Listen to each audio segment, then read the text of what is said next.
Kwa mujibu wa shirika la habari la BBC Swahili limeeleza namna ambavyo Marekani imetekeleza mashambulizi dhidi ya vituo vya nyuklia nchini Irani, ambapo Rais wa Marekani Donald Trump alisema kwamba ndege za kijeshi za Marekani zimerusha mabomu katika maeneo matatu yaliyo na vituo vya nyuklia nchini Irani, hali ambayo inaweka shinikizo kubwa katika mzozo kati ya Iran na Israel ambao unaendelea kwa sasa.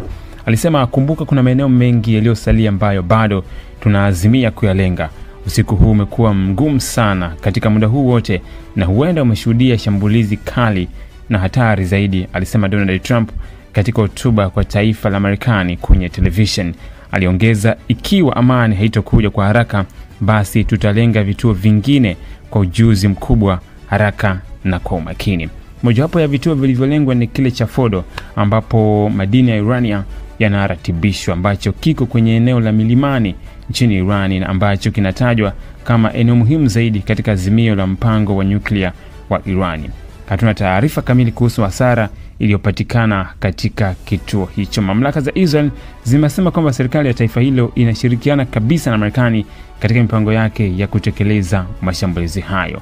Kwa mujibu wa shirika la habari la Marekani la CBS ambalo ni mshirika wa BBC, Marekani iliwasiliana na Irani kupitia njia ya kidiplomasia Jumamosi kuarifu kwamba mashambulizi ya angani yalikuwa yanalenga kuharibu vituo vya nyuklia na kwamba hawana mpango wa kuondoa uongozi wa nchi hiyo.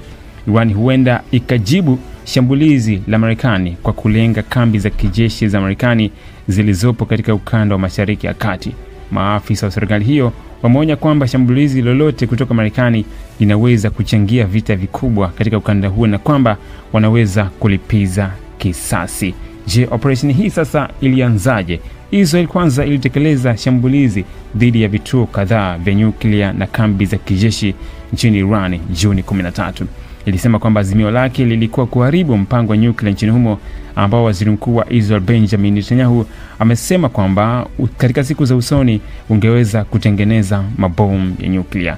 Iran imesisitiza kwamba mpango wake wa nyuklia ulitarajiwa kuwa wa amani tu, na muda mfupi baadaye Iran ilijibu mashambulizi hayo kwa kurusha makumi ya makombora kulenga Israel.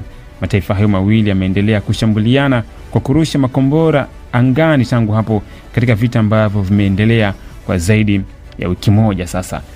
Trump amekuwa akisema kwa muda mrefu sasa kwamba hakubaliani na mpango wa Irani wa kumiliki silaha za nyuklia. Israel imesema kwamba inaaminiwa kumiliki silaha hizo japo hajathibitisha wala kukanusha.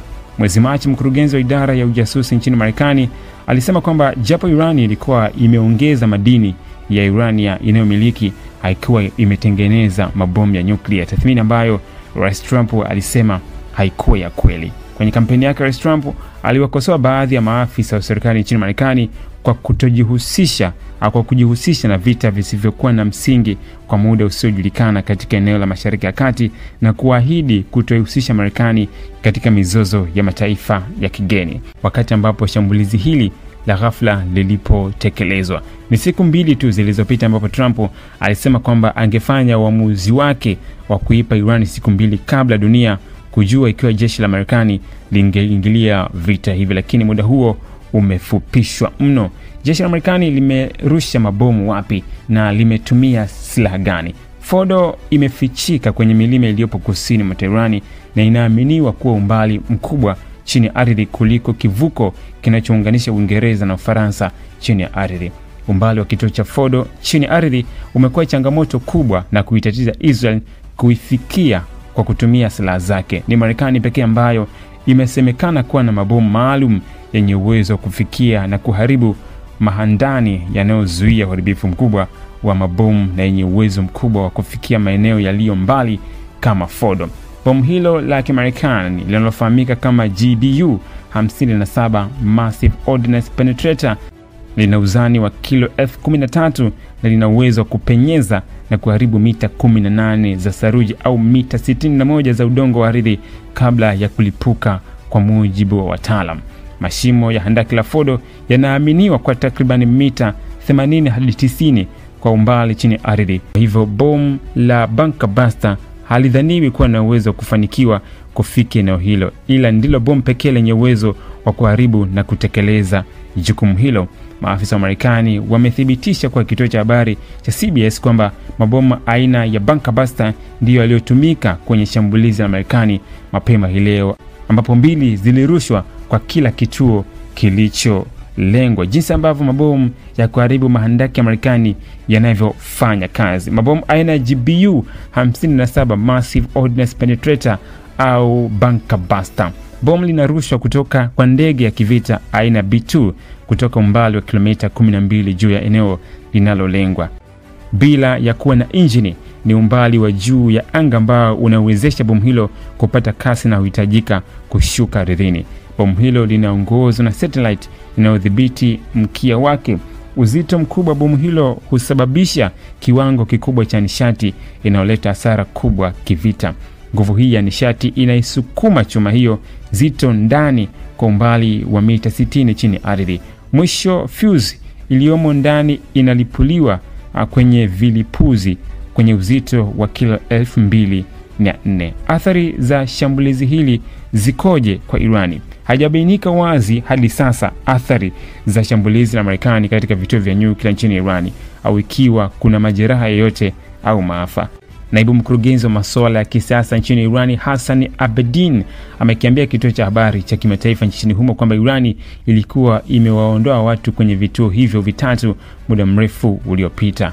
Akizungumza kwenye kituo hicho kinachomilikiwa na serikali, Abedin amesema kwamba Irani haikupata hasara kwa sababu bidhaa zilizokuwa katika maeneo hayo tayari zilikuwa zimeondolewa. Katika hotuba yake ya television ya taifa, Trump amesema kwamba vituo vya kurutubisha madini ya urania yameharibiwa kabisa. Lakini akizungumza na BBC, alikuwa naibu waziri wa mambo ya nje wa Marekani Mark Kimmett alikuwa mwenye kutotaka kuchukuliwa kwa hatua hiyo. Hakuna njia ya kusema kwamba vituo hivyo vimeharibiwa kabisa, alisema. Zaidi ya watu 200 wameuawa tangu makabiliano ya hivi majuzi kuanza kati ya Israel na Iran, huku wengine 1200 wakijeruhiwa. Wakati huo Israel inadhibiti usalama wake baada ya shambulizi la Marekani dhidi ya vituo muhimu vya nyuklia nchini Iran. Israel imekaza usalama wake na kuweka vikwazo zaidi vya kiusalama kote nchini, kwa mujibu wa jeshi la Israel IDF. Hatua hiyo inajumuisha kufunga shule na kukataza mikusanyiko ya watu na hata kuwazuia watu kutoka nje kwa ajili ya kuelekea kazini. Imetolewa muda mfupi tu baada ya shambulio hilo la Marekani. Je, Iran inaweza kujibu vipi shambulio hilo?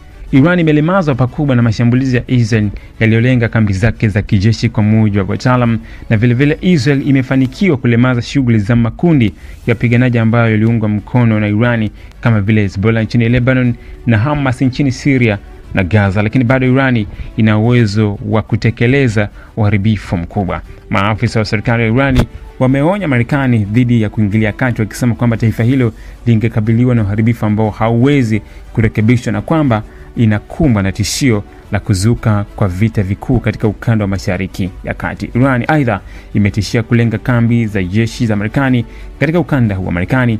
Iko na kambi kadhaa za kijeshi katika maeneo 19 Mashariki ya Kati, ikiwemo Bahrain, Misri, Iraq, Jordan, Kuwait, Qatar, Saudi Arabia na katika falme za Milki za Kiarabu. Mojawapo ya maeneo ambayo huenda yakalengwa na Iran ni makao makuu ya kivita ya jeshi la majini la Marekani ya Fifth Fleet iliyopo Mina Salmani huko Bahrain. Inaweza pia kulenga njia ya usafiri wa majini inayofahamika kama Strait of Hormuz, ambayo inajumuisha ghuba ya Persia na bahari ya Hindi, ambapo 30% ya mafuta inayotumika duniani hupitia. Aidha, hali hii pia inaweza kuathiri njia nyinginezo za uchukuzi wa majini ambazo Irani ina uwezo wa kulenga na kutatiza soko la kitaifa. Irani huenda pia ikilenga maeneo au vituo vinavyomilikiwa na Marekani au mataifa jirani ambayo inahisi yanasaidia Marekani, hali ambayo inatishia kuvuja kwa vita katika ukanda mzima. Je, Trump anahitaji idhini ya bunge kuvitumia vikosi vya Marekani vitani? Sheria za Marekani zinalipa bunge la kitaifa na Senate nchini humo uwezo wa kumpa rais idhini ya kuchukua hatua za kushambulia taifa jingine.